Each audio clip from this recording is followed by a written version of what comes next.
The first rule of success is to have a vision. You see, if you don't have a vision of where you go, and if you don't have a goal where you go, you drift around and you never end up anywhere. My father wanted me to become a police officer like he was. My mother wanted me just to stay there and marry a girl with the name of Heidi, hopefully, and have a bunch of kids. But that was their vision, not mine. My vision was totally different. I felt that I was born for something special, for something unique, for something big. I saw a bodybuilding magazine that had Reg Park on the cover. Reg Park was then a 3-time Mr. Universe. And I saw him on the big screen as Hercules. And on the cover it said how Reg Park, Mr. Universe, became the Hercules star. That's what the cover story was all about. So I looked at the cover and I said to myself, I got to get this magazine. So I bought the magazine, I took it home and I read it over and over from the front page to the back. It had everything in there, how he trained, how he was working out in Leeds, England, in a factory town, how he worked out every day for 3-4 hours and became the strongest man of Europe, and how he won Mr. Europe and Mr. Great Britain, and then eventually Mr. Universe. And how he won the second Mr. Universe and the third Mr. Universe. And how he was discovered to play the starring role in Hercules. I read that and I said to myself, wow, this is the blueprint for my life. This is exactly what I want to do. I want to become a bodybuilding champion just like Reg Park. I want to get into movies just like Reg Park. And I want to make millions of dollars and be rich and famous, just like Reg Park. Do you know how great it felt that I knew where I was going? Imagine the majority of people don't know where they're going. I knew where I was going, that I'm going to become this bodybuilding champion just like him. I was so relieved, because when you have a goal, when you have a vision, everything becomes easy. The majority of people don't like what they're doing because they're really not doing it because they didn't have a goal and they followed this goal. They just aimlessly drift around and then all of a sudden there's a job opening, so they get their job. So I knew where to go. So people always ask me, when they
From bodybuilding to show business to politics, I would not be standing here today talking to you. So this is why I say don't listen to the naysayers. And the next thing, the third point that I'm going to make to you is work your ass off. There is no magic bill. There is no magic out there. You cannot get around. You have to work and work and work. And it drives me crazy when people say that they don't have enough time to go to the gym.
Around you. But when you start doubting yourself, that's very dangerous. Because now what you're basically saying is that if my plan doesn't work, I have a fallback plan, I have a plan B.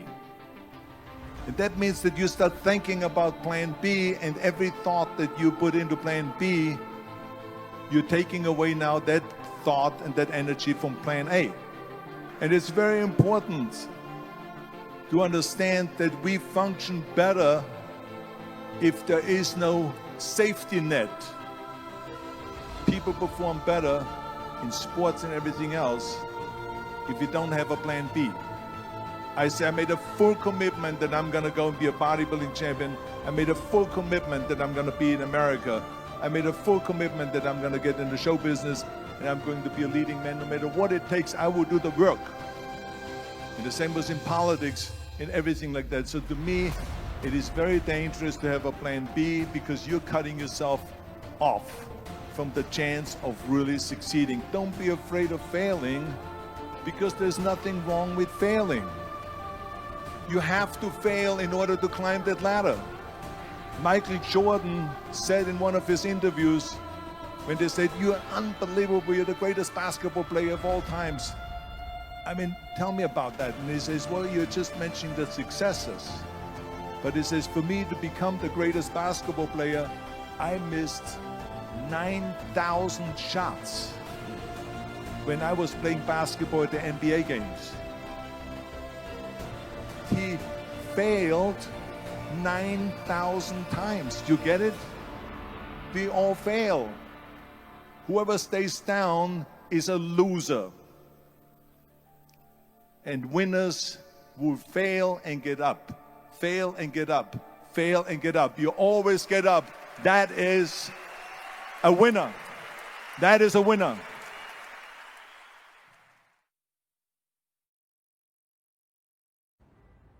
Let me tell you something you already know. The world ain't all sunshine and rainbows. It's a very mean and nasty place, and I don't care how tough you are, it will beat you to your knees and keep you there permanently if you let it. You, me, or nobody is gonna hit as hard as life. But it ain't about how hard you hit. It's about how hard you can get hit and keep moving forward. How much you can take and keep moving forward. That's how winning is done. Now, if you know what you're worth, now go out and get what you're worth. But you gotta be willing to take the hits and not pointing fingers saying you ain't where you wanna be because of him or her or anybody. Cowards do that, and that ain't you. You're better than that.